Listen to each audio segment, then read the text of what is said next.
India is the world's largest democracy.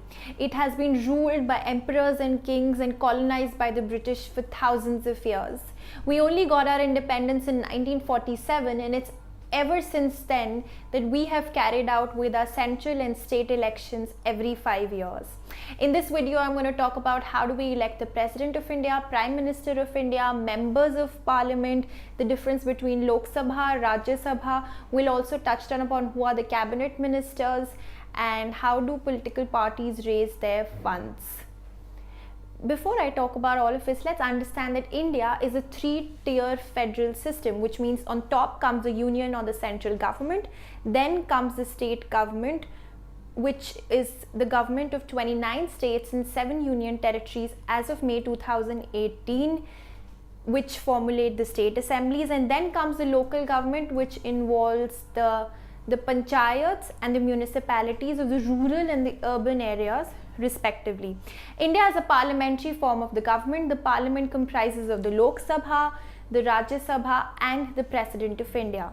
Now let's first try and understand how is a member of a parliament elected. A member of a parliament is a member of either the Lok Sabha or the Rajya Sabha, which are two houses of the parliament. Now let's divide our country into 543 small parts. One person from each of these small parts is elected by the people of India, who becomes the part or the member of the Lok Sabha or the lower house. To understand what does a constituency mean, so these constituencies are the small parts that I spoke about, how we divide the country into, and the number of a constituency that a state has depends upon the size of the population. For instance, Rajasthan is the largest state in terms of size. However, it just has 25 constituencies, whereas Uttar Pradesh has 80 constituencies.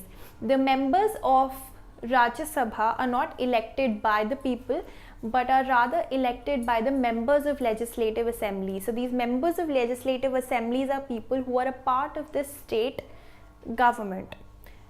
Now let's understand about how the President of India is elected. The President of India presides over the legislature, executive and the judiciary. The legislature is the two houses of the parliament. The executive is the Prime Minister and his cabinet ministry, and the judiciary is the adjudicating body of India, which is the Supreme Court of India. The Prime Minister is also the commander of the armed forces in India. The Prime Minister is elected for a term of 5 years. He, although is a constitutional head, but does not have executive powers like the Prime Minister of India. To elect the President of India, all the members of the lower house, the upper house and the members of legislative assembly vote to elect the President of India, who continues for the coming 5 years. The Vice President of India is the second most important constitutional position in India. The Vice President takes care of all responsibilities of the President in the absence of the President. He also is the chairperson of the Rajya Sabha. Now, before we talk about Lok Sabha and Rajya Sabha, let's understand that these are two houses of parliament where all the ministers of parliament sit and debate about various important bills. Once these bills are passed, they become the laws of the country. Now let's talk about Rajya Sabha. Rajya Sabha is the upper house of the parliament, and just because it's the upper house of the parliament, it does not mean that it is more powerful than the Lok Sabha. Whereas Lok Sabha, to the contrary, is actually more powerful, and I can explain this. For instance, if a bill, a monetary or a financial bill is passed in Lok Sabha and it is sent to Rajya Sabha for approval or for passing the bill, the Rajya Sabha is bound to accept it. Even if it sends back the bill to Lok Sabha for revision, after revision, once it's sent, then the Rajya Sabha is supposed to pass the bill. Rajya Sabha has 245 members, out of which 233 members are elected by the members of legislative assembly, that's the members of the state government, for ease of understanding, and the other 12 are selected by the President of India. These are the people who hold eminence in the field of art, science, literature and social services. Every member who's elected to Rajya Sabha holds a term for 5 years. However, every 2 years, the one third of the members of Rajya Sabha are re-elected. So the 1/3 of the people exit Rajya Sabha, and the new 1/3 people occupy seats in Rajya Sabha, representing various states of the country. Now let's talk about the Prime Minister of India. The Prime Minister of India is the head of the government. He's the leader of the leading political party in the country. He is the chief advisor to the President of India, and he also heads the cabinet ministers. The Prime Minister takes care of all the important executive functions that are carried out in the country.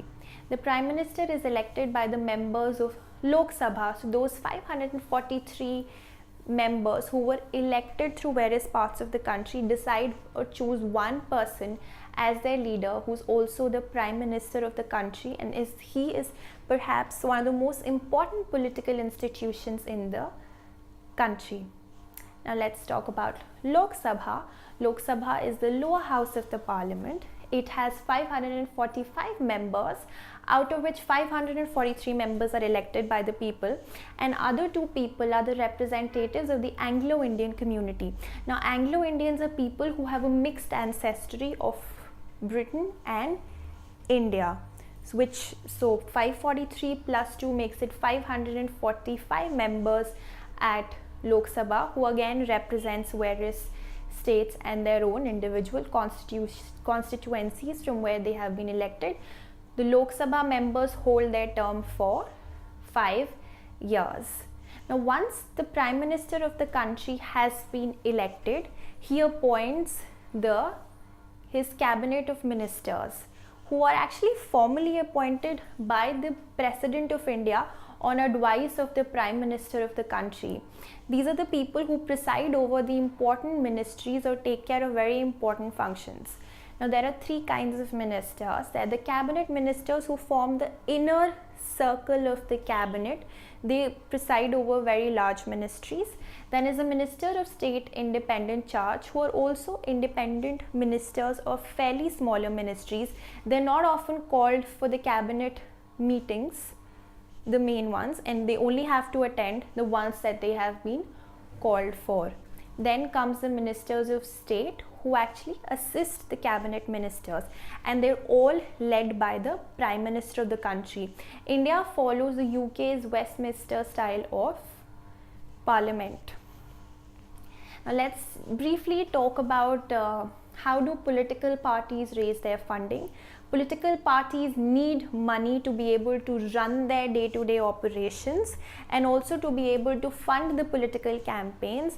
There are 3 prime sources from which the government gets all its money, or rather the political parties raise their money. First is going to be the voluntary contribution. So every political party has a website on which they request people to donate and become a member of the political party these days. Then there are the corporates who donate hefty amounts to political parties, and political parties also reach out to non-resident Indians for the donations.